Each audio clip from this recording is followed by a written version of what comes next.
Hello दोस्तों, मैं उमैर फैज़ी आप सभी का आपके अपने ही यूट्यूब चैनल उरूज उर्दू में इस्तकबाल करता हूं। जैसा कि आप सभी लोगों को पता है कि रीट 2025 का नोटिफिकेशन आ गया है, जिसमें आपका एग्ज़ाम फरवरी के लास्ट में 27 फरवरी को कंडक्ट कराया जाएगा।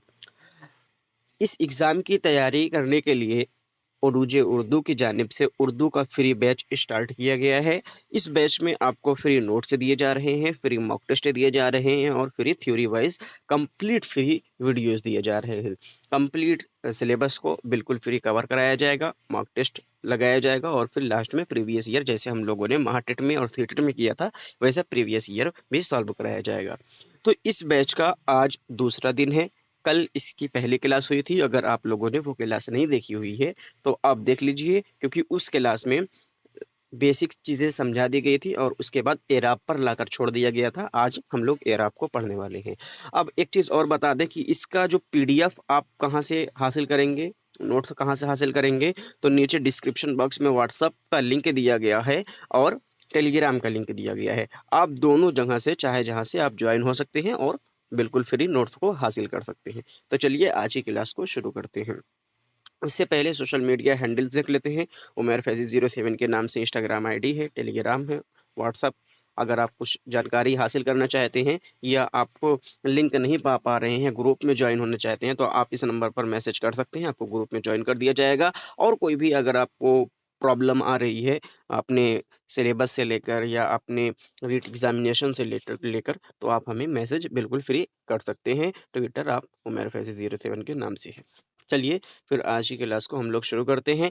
एराब को जान लेते हैं कि एराब क्या होता है। एराब वावेल ऑफ साउंड्स। एराब उन अलामतों या हरकत को कहा जाता है। एराब किसको कहा जाता है? उन अलामतों या हरकत को कहा जाता है जिनके ज़रिए हरूफ का आपस में मेल होता है। जिनके ज़रिए हरूफ का आपस में मेल होता है या वो एक दूसरे से जुड़ते हैं। दो हरूफ हैं, एक हर्फ है, एक इधर है, एक हर्फ इधर है, ठीक है। तो अब इस चीज़ को जोड़ने के लिए हमको जिस चीज़ का इस्तेमाल करना पड़ेगा उसको हम लोग क्या कहेंगे? उसको हम लोग एराब कहेंगे, ठीक है। उसको क्या कहेंगे? उसको एराब कहेंगे। तो एराब उन अलामतों या हरकत को कहा जाता है जिनके ज़रिए हरूफ का आपस में मेल होता है या वो एक दूसरे से जुड़ते हैं। एराब की गलती से लफ्ज़ कुछ का कुछ बन जाता है। एराब की गलती से लफ्ज़ कुछ का कुछ बन जाता है। जैसे आप एराब है ना। एराब हम लोग पढ़े एराब, अलिफ जेर ए से पढ़े हुए एराब, अलिफ पेश ओराब हो जाएगा, ओराब। ये अलम लिखा हुआ है, अलम, हाँ, अलम। इसको पढ़ेंगे, अगर इसको ज़ेर लगा देंगे तो इल्म हो जाएगा, है ना। तो एराब का इल्म ये लिखा हुआ है। और हम लोग अगर ज़बर लगाने पर क्या पढ़ लेंगे? अलम पढ़ लेंगे, या फिर पेश लगा दें उलम पढ़ेंगे, है ना। और यहाँ पर पेश लगा देंगे तो उलुम पढ़ेंगे। यही जो पेश, ज़बर, ज़ेर और वो जज़म, ये सब क्या होते हैं? इसी सब को एराब कहते हैं। इसलिए एराब का इल्म और उनका दुरुस्त इस्तेमाल उर्दू ज़बान की पाबंदी, उर्दू ज़बान का बुनियादी हिस्सा है। एराब की ही मदद से अल्फाज के हिज्जे किए जाते हैं। अगर हिज्जे लगाना है तो एराब का इस्तेमाल ज़ाहिर सी बात है करना ही पड़ेगा।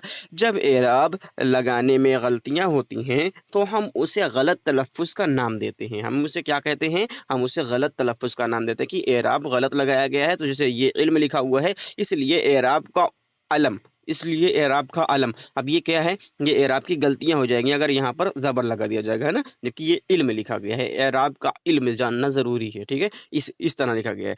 तो क्या होता है कि जब एराब लगाने में गलतियां होती है तो हम उसे गलत तलफ़ुज़ का नाम देते हैं। मुख्तसर तौर पर हम ये कह सकते हैं, अब ये सब तो हमने पढ़ लिया है ना। मुख्तसर तौर पर हम ये कह सकते हैं कि तलफ़ुज़ को बराह रास्त बराह रास्त जो ताल्लुक़ है वो एराब के गलत या दुरुस्त इस्तेमाल से है। तलफ़ुज़ का बराह रास्त ताल्लुक़ एराब के गलत या दुरुस्त इस्तेमाल से है। आप सही तरीके से एराब का इस्तेमाल कर रहे हैं, आपकी तलफ़ुज़ की अदायगी सही रहेगी, है ना। आप तलफ़ुज़ की अदायगी सही करेंगे। अगर आप एराब का सही इस्तेमाल नहीं कर रहे हैं तो तलफ़ुज़ की अदायगी सही नहीं हो पाएगी, ठीक है। ये एराब के बारे में नॉर्मल सी बात है। अब है कि उर्दू, अरबी और फ़ारसी तीनों ज़बानों में एराब ज़बर, ज़ेर, पेश और जज़म एक जैसे हैं। क्या है कि उर्दू, अरबी, फ़ारसी तीनों ज़बानों में क्या है? एराब ज़बर, ज़ेर, पेश और जज़म एक जैसे हैं। इनके अलावा मद, तशदीद और तनवीन को अलामत कहा जाता है। ठीक है, एक जैसे हैं और इसको भी अलामत कहा जाता है। ज़बर देर और पेश को हरकत भी कहा जाता है। ज़बर देर और पेश को हरकत भी कहा जाता है। जिन हरूफ को उनके ज़रिए हरकत होती है उन्हें मुतहर्रिक हरूफ कहा जाता है। जैसे ये क्या हो गया, जे हो गया है ना, जे ज़बर ज़ा है ना, जे ज़बर ज़ा, तो ये क्या हो गया, मुतहर्रिक हरूफ हो जाएगा, इस पर ज़बर लगा दिया गया, इसमें हरकत हो रही है। ठीक है, तो जिन हरूफ को उनके ज़रिए हरकत होती है तो उन्हें मुतहर्रिक हरूफ कहा जाता है। जिस हर्फ पर कोई भी हरकत नहीं होती या ज़बर ज़ेर पेश नहीं होता है उसे साकिन कहा जाता है। जो हम लोग जोड़कर पढ़ाते हैं कि सीन साकिन है ना, ऐसे पढ़ देते हैं, तो इसको उसको साकिन कहा जाता है। अगर समझ में नहीं आया तो अभी इसको एक-एक करके फिर से देखेंगे, समझ में आ जाएगा आप लोगों को। तो एराब, एराब क्या है? लफ्ज़ एराब के लग़वी मानी घोड़ा दौड़ाना या तेज़ करना होता है। इसके लग़वी मानी क्या होते हैं? घोड़ा दौड़ाना और तेज़ करना होता है। चूँकि एराब को हरकात व सकनात भी कहा जाता है। एराब को क्या कहा जाता है? हरकात व सकनात भी कहा जाता है। एराब 8 होते हैं, फ़तहा, कसरा, ज़म्मा, सुकून, तशदीद, तनवीन, वक़्फ़ और फिर मद। ये 8 तरह के एराब होते हैं। एराब कितने तरह के होते हैं? 8 तरह के होते हैं। इसी को हम लोग एक-एक करके देखने वाले हैं। तो सबसे पहले फ़तहा को देख लेते हैं। फ़तहा एराब की अलामत में पहला नंबर है फ़तहा। इसकी अलामत ज़बर होती है, ऐसे ये इस तरह से होती है और इसको ज़बर भी कहते हैं। फ़तहा भी कहते हैं और ज़बर भी कहते हैं। फ़तहा भी कहते हैं, ज़बर भी कहते हैं। याद रख लीजिए, 1 नंबर का क्वेश्चन यहाँ से हर हाल में बनेगा आप लोगों का। जो रीट का है सिलेबस और जो रीट का प्रीवियस ईयर है उसमें देख लीजिएगा कि एराब से 1 नंबर का क्वेश्चन हर साल पूछा गया है, हमेशा पूछा जाता है एराब से क्वेश्चन। तो इसकी अलामत ज़बर है और इसको ये इसकी अलामत ऊपर रहती है और इसको ज़बर भी कहा जाता है। और जिस हर्फ पर फ़तहा हो, यानी जिस हर्फ पर ये फ़तहा लगा होता है उसको मफ़तूह कहते हैं। तो ज़बर जिस पर लगा, ऐसा भी पूछा जा सकता है कि ज़बर जिस पर लगा होता है उसको क्या कहते हैं? उसको मफ़तूह कहते हैं। ठीक है, जिस पर फ़तहा लगा रहता है उसको क्या कहते हैं? उसको मफ़तूह कहते हैं। तो ज़बर, फ़तहा, मफ़तूह, ठीक है? याद हो जाएगा। फ़तहा किसको बोलते हैं? ये ज़बर की तरह होता है, ये ऊपर की तरह होता है और इसको ज़बर भी बोलते हैं और इसको जिस पर लगा रहता है वो हर्फ को मफ़तूह कहते हैं। ठीक है? और ज़बर का इस्तेमाल हरूफ के ऊपर होता है। ये देख लिए हमने, ऊपर होता है, ज़बर के ऊपर होता है, जैसे बे ज़बर बा, दाल ज़बर दा, जीम ज़बर जा, चे ज़बर चा वगैरह। ये क्या हो गया? ज़बर हमेशा ऊपर इस्तेमाल होगा, नीचे इस्तेमाल नहीं होगा। नीचे अगर इस्तेमाल हो जाएगा तो वो फिर वो ज़ेर हो जाएगा। ठीक है? ज़बर मतलब ऊँचा ही होता है, तो ऊपर हमेशा इस्तेमाल होगा। अब कसरा को देख लेते हैं। कसरा उसकी अलामत जो होती है, कसरा की अलामत ये ज़ेर होती है, ये नीचे की तरफ होती है। इसको ज़ेर भी कहा जाता है। कसरा और ज़ेर एक चीज़ है, फ़तहा और ज़बर एक चीज़ है। कसरा और ज़ेर एक चीज़ है, फ़तहा और ज़बर एक चीज़ है। और जिस पर ज़ेर हो उसे मकसूरा कहा जाता है, उसे मकसूरा कहा जाता है। जैसे नून ज़ेर सिन जैसे, शिन जैसे वगैरह। अब ये क्या हो जाएगा? फ़तहा ज़बर हो गया और जिस पर ये लगा रहता है उसको मफ़तूह कहते हैं। कसरा ज़ेर हो गया और ये जिस पर लगा रहता है उसको मकसूरा कहते हैं। ठीक है? उम्मीद है आपको समझ में आ गया होगा। अब तीसरे नंबर पर चलते हैं, ज़म्मा पर। ज़म्मा, इसकी अलामत देखिए इस तरीके से होती है। इसकी अलामत इस तरीके से होती है। इसको पेश भी कहा जाता है। इसको क्या कहा जाता है? पेश भी कहा जाता है। ठीक है? तो ज़म्मा को कहा जाता है? ज़म्मा को पेश भी कहा जाता है। और जिस हरूफ पर ज़म्मा हो उसे मज़हूम कहा जाता है। फ़तहा को क्या कहा जाता है? मफ़तूह कहा जाता है। कसरा को क्या कहा जाता है? मकसूरा कहा जाता है। ज़म्मा को क्या कहा जाता है? तो मज़हूम कहा जाता है। सुकून, इसकी अलामत इस तरीके से होती है। दाल रहती है लेकिन दाल थोड़ा-सा बड़ी कर दी जाती है, ठीक है? यहाँ पे दाल थोड़ा-सा ऐसे बड़ी कर दी जाती है। इसको जज़्म भी कहते हैं। इसको क्या बोलते हैं? जज़्म भी बोलते हैं। और जिस पर जज़्म होता है उसको मजज़ूम कहते हैं। जिस पर जज़्म होता है उसको मजज़ूम कहते हैं। तो फ़तहा मतलब ज़बर और जिस पर वो लगा रहता है उसको मफ़तूह कहते हैं। कसरा मतलब ज़ेर और जिस पर कसरा लगा रहता है उसको मकसूरा कहते हैं। ज़म्मा यानी पेश, जिस पर पेश लगा रहता है उसको मज़हूम कहते हैं। सुकून यानी जज़्म, जिस पर जज़्म लगी रहती है उसको मजज़ूम कहते हैं। उम्मीद है आपको क्लियर हो गया होगा। अब उसके बाद तशदीद देख लेते हैं। तशदीद, इसकी अलामत देख लीजिए इस तरीके से होती है तशदीद। और जिस हर्फ पर ये तशदीद होती है उसे मुशद्दद कहा जाता है। क्या कहा जाता है? मुशद्दद कहा जाता है। तशदीद यानी मुशद्दद, इसकी अलामत ऐसे होती है और इसको मुशद्दद कहा जाता है। और मुशद्दद को 2 मरतबा पढ़ा जाता है, जैसे अल्लाह, अम्मी वगैरह, है ना? अल्लाह पर लाम 2 बार पढ़ा जाता है ना, तो उसको मुशद्दद कहते हैं। अब तनवीन देख लेते हैं। तनवीन, इसकी अलामत 2 ज़बर, 2 ज़ेर और 2 पेश होती है। इसकी अलामत क्या होती है? तो 2 ज़बर, 2 ज़ेर और 2 पेश होती है, और इसको तनवीन कहते हैं। जैसे मसलन, मसलन पे क्या लिखा गया है? लाम ज़बर, लाम पर 2 ज़बर लगाया गया है, मसलन, नस्लन वगैरह, तो इसको तनवीन कहते हैं।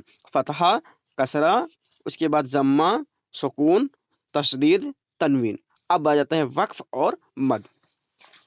हर्फ साकिन के बाद एराब न होने को वक्फ कहते हैं। हर्फ साकिन के बाद एराब न होने को वक्फ कहते हैं। जैसे दर्द, शर्द। अब दाल, दाल ज़बर दा और रे साकिन हो जाएगा, जिस पर जज़्म लगी रहेगी, और फिर दाल रहेगा। तो ये दाल ज़बर दा, ये क्या हो जाएगा? ये हमारा मफ्तू हो जाएगा, और ये साकिन मजज़ूम हो जाएगा, है ना, जिस पर जज़्म लगी रहती है। और ये जो दाल है ना, इसी को वक्फ कहते हैं। इस पर ना तो वो लगी हुई, ना तो कोई चीज़ इस पर लगा नहीं हुआ है, यानी इसका मतलब ये है कि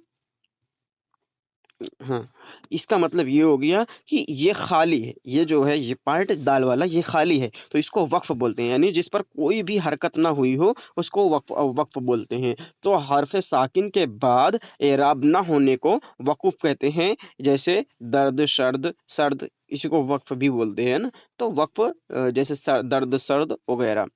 अब मद देख लेते हैं। मद की अलामत ऐसी इस तरीके से है। मद ऑलमोस्ट सभी जान रहे होंगे, ऐसे होती है ना, मद की अलामत थोड़ा-सा ऐसे होती है।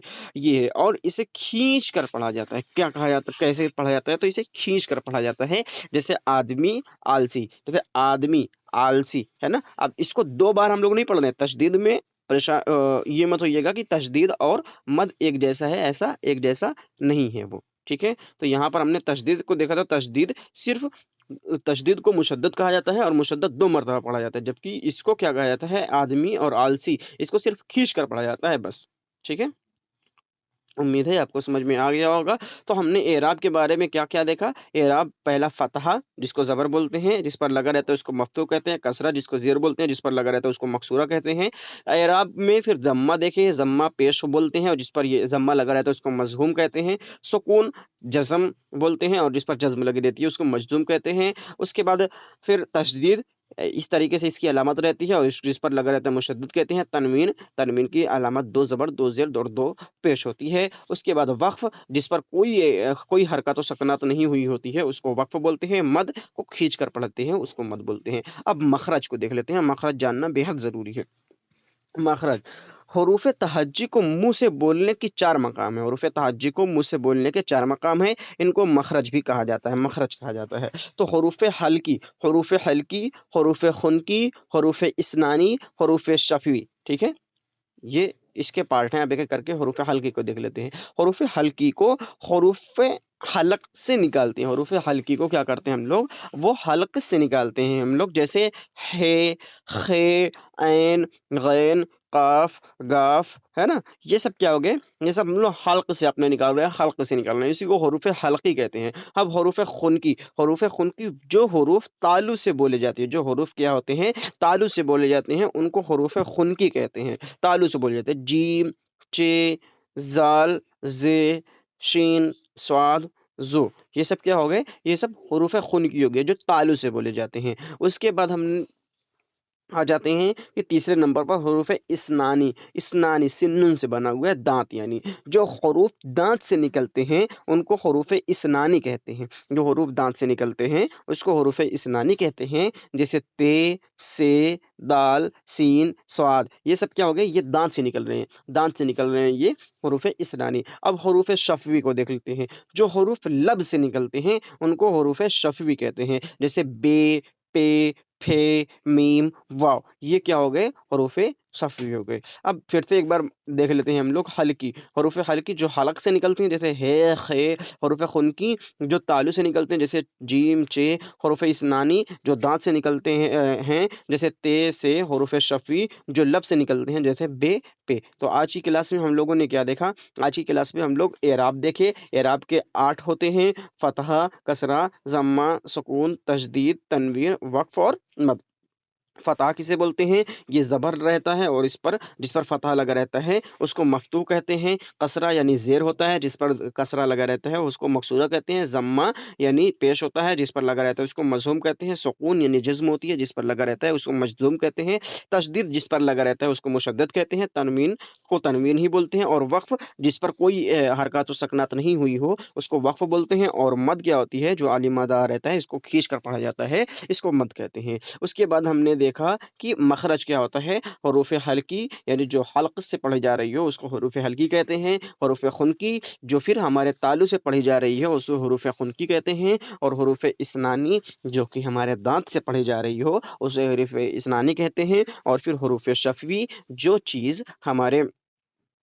जो चीज़ हमारे लब से निकलती है बे पे, उसको हरूफ़ शफ़ी कहते हैं। तो आज की क्लास को यहीं पर हम लोग ख़त्म करते हैं। क्लास कैसी लगी ज़रूर बताइएगा और फ्री नोट्स के लिए नीचे डिस्क्रिप्शन बॉक्स में लिंक दिया गया होगा, आप वहाँ से जाकर हमें जॉइन कर सकते हैं, हमारे ग्रुप को जॉइन कर सकते हैं। और अगर कोई भी आप जानकारी चाहते हैं तो आप इस नंबर पर मैसेज कॉल रिसीव नहीं होती है और क्योंकि बिज़ी रहते हैं और ऑफ़लाइन भी पढ़ाना रहता है हमको, तो इसकी वजह से कॉल रिसीव नहीं हो पाएगी, जल्दी रिसीव नहीं होती है वरना कर ही लेते हैं, अगर देखते हैं। तो फिर आप मैसेज कर दीजिएगा, कोई प्रॉब्लम रहेगी आपको तो वो आपकी प्रॉब्लम को सॉल्यूशन दे देंगे। इंस्टाग्राम की आईडी है उमैर फैज़ी 07, आप लोग को पता ही है। लाइक, शेयर, सब्सक्राइब ज़रूर करके जाइएगा। फिर मिलते हैं किसी अगली क्लास में। शाद रहिए, आबाद रहिए, खुश रहिए, ज़िंदाबाद रहिए। खुदा हाफ़िज़।